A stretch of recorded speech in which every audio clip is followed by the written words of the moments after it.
sta una stanza scura, freddo mi metteva paura, non trovavo un abbraccio, una carezza a sta faccia, non rispetta la libertà, compagna di strade sbagliate, non lo volevo fare, era una vita perduta. Maria, all'improvviso sei arrivato tu, proprio quando non ci credevo più,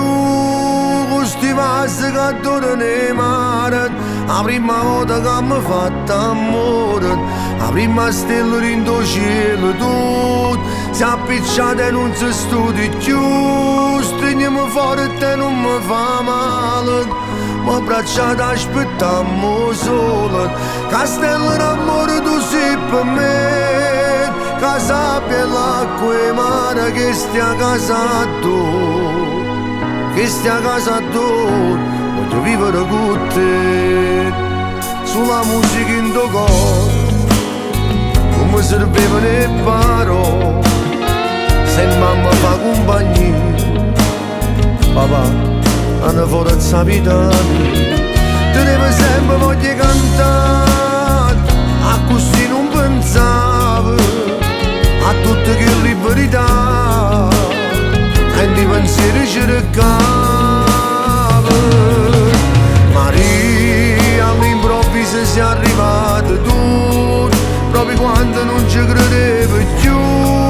con sti passi che adoro nei mare, la prima volta che mi fatto amore,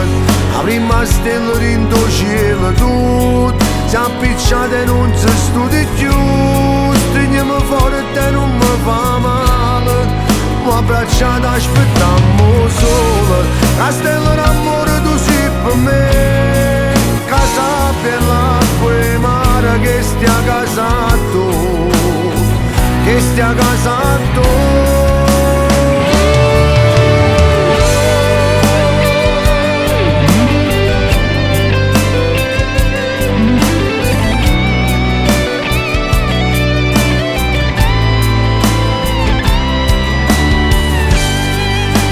Stella in tuo cielo tu, ci appicciate e non si studi più, stringiamo forte e non mi fa male, ma abbracciata aspettammo solo, che stella d'amore tu sei per me, che sappia l'acqua e mare che stia a casa tu, che stia a casa tu, voglio vivere con te. Voglio vivere con te.